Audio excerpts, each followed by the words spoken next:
With the iPhone 16 Pro, the focus is on cameras and Apple Intelligence. The problem is Apple Intelligence isn't quite here yet. We can test some features in the developer beta that's currently available, but that's not necessarily the same as the experience the public will get when the update rolls out in October. It's not unprecedented for new iPhones to launch without some marquee features, sure, and thankfully there is still plenty that the iPhone 16 Pro brings. From camera control, the fusion camera, and other video related updates to slightly bigger displays and iOS 18, the iPhone 16 Pro and Pro Max are intriguing successors, even absent the wanted intelligence features that are still to come. Even if you are not a glutton for buttons, there are still some camera updates that might intrigue you. This year's flagships sport what Apple calls a 48 megapixel fusion camera, which has a faster quad pixel sensor. This enables what the company describes as zero shuttle lag, which is wording it has used repeatedly over the years. In this case, it's referring to how quickly the camera will capture a shot after you press the shutter button. I will admit I was initially confused by this update in part because it requires relearning some behaviors I had adopted to mitigate the shortfalls of older cameras. Basically, the iPhone 16 Pro's cameras are now so fast that when I asked someone to throw something so I could capture it in motion to see how still the images were, my shots ended up being of the person holding the object. Our video producer and I were very confused, and it wasn't until the zero shuttle lag concept was explained clearer to me that I got it. I had become used to pressing the shutter early since cameras, in my experience, would be fractions of a second slow. Apple has become so fast that it actually captured the literal moment I tapped the button instead of the split second after when the object was in mid-air. Depending on your mood, the new photographic styles can be fun or serious. Apple's tweaked the built-in camera filters to not only offer more options but give you greater control.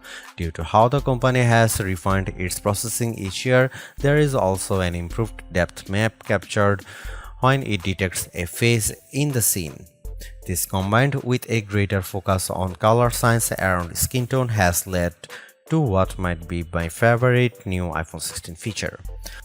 Whether I shot them in portrait mode or not, photos of people what I took using the iPhone 16 Pro were a dream to edit. Simply switching between the standard, natural, luminous, quiet or ethereal styles already resulted in improvements to be colors and shadows, but I could also tap on each thumbnail to across the new editing touchpad and drag a dot around. This let me more precisely tweak the hues and contrast levels, and an additional slider below let me adjust how warm the image was.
It's been about 2 months since the public beta for iOS 18 was released, and it was nice to get a taste of upcoming features like the new customizable home pages, expanded tap-back reactions, and the redesigned Photos app. With the iPhone 16 launch, iOS 18 is basically ready for prime time with some caveats. This year, more than ever, it's hard to figure out what's coming to your iPhone and what isn't. With the release of Apple Intelligence slated for October, features like writing tools, cleanup for photos, and the redesigned Siri won't be ready till next month, and even then, your non-Pro iPhone 15 won't be compatible. Plus, some features that were teased at WWDC like Genmoji, still haven't been added to the iOS 18.1 developer beta, which is where most Apple Intelligence features have been arriving as a preview for app makers. Within the iPhone 16 lineup too, there are things coming only to the Pro models like multi-layer recording in voice memos. It's confusing and can make choosing your iPhone a trickier decision, but for this review at least, the iPhone 16 Pro and Pro Max are getting everything. I cannot wait to try out multi-track recording in voice memos, and I hope Apple sees this yearning as a sign that it should bring this to more devices. It was nice to get time with iOS 18 even in the absence of Apple Intelligence. Honestly, I'm not even sure I'd like those features that much. In a similar way, Gemini AI was nice on Pixel 9 Pro series but didn't feel like must-haves. Some of the new iOS 18 touches I noticed immediately are the refreshed control center, which took some getting used to as I had to relearn how to swipe back to the home page since there are more pages to scroll through now. I especially enjoyed seeing the new little chat bubble appears on my voice recordings, indicating that a transcript had been generated for them, and though I haven't exchanged messages with Android toting friends yet, I'm glad to see RCS support is finally live this week. Though I was excited for the new custom routes tool in Maps, I struggle to actually create them. You can set your start and end points and have the app close the loop for you, or just tap landmarks or points on the map to get the route to basically connect the dots. Unfortunately, no matter how many times I tried to get the route to cut through a building where I knew a pedestrian walkway existed, Maps reinstated me at every turn, forcing the route to go through more established paths instead. It's not unreasonable, but certainly not the open world route creation feature I was envisioning. The best thing about iOS 18 and also some new features in the iPhone 16 lineup is the customizability. I do appreciate that if you don't like something, you can usually turn it off. With the new ability to place apps outside of a rigid grid, you can now lay your home screen out just the way you like. The redesigned Photos app lets you create and pin collections so you can more easily find the pictures most important to you. And again, I'm glad Apple is giving people the option to turn off camera control altogether or adjust its sensitivity. The iPhone 16 Pro and Pro Max are powered by Apple's A18 Pro chip, which are built on second generation 3nm technology and a new architecture with smaller, faster transistors. All this is meant to deliver unprecedented efficiency according to Apple's press release. Some small software glitches aside, I have never run into slowdown on the iPhone 16 Pro, but I was certainly surprised by the smaller handset's battery life. In general, the iPhone 16 Pro would barely last a full day, which is reminiscent of the iPhone 15 Pro too. It's worth noting that before this review I was primarily using an iPhone 15 Pro Max as my daily driver, which usually gets through a day and a half with no problem, so the drop in endurance is even more pronounced for me. Most days, I'd pick up the iPhone 16 Pro at about 9 am and would get to about 9 pm before getting low battery alerts. If I started the day a bit later, closer to 11 am, for instance, I got to 1 am before the iPhone 16 Pro ran completely dry.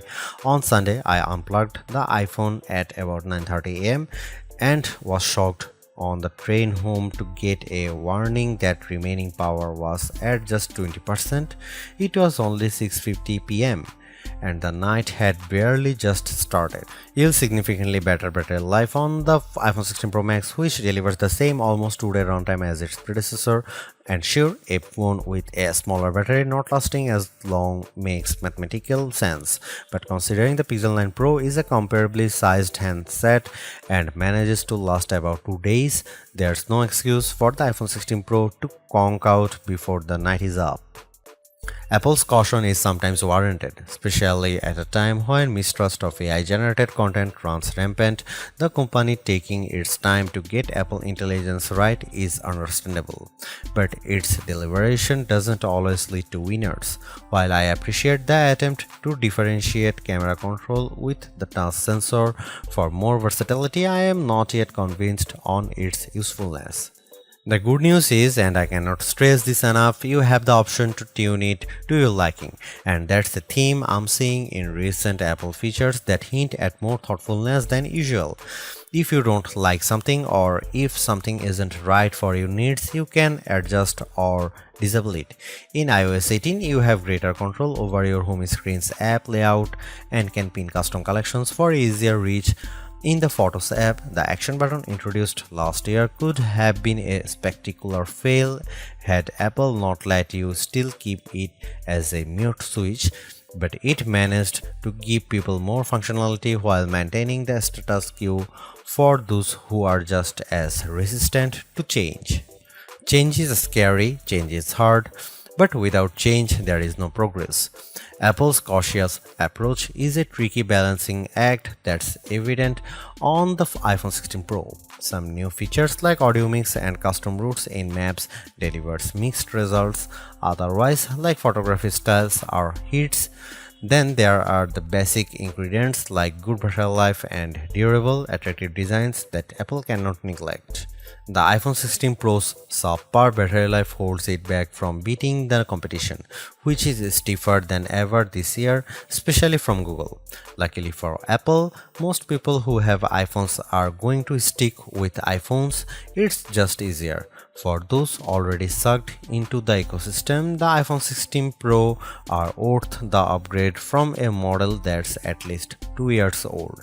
If you already have an iPhone 15 Pro, for the sake of our planet and your wallet, you might prefer to hold off on upgrading, especially since this year's devices aren't that much different.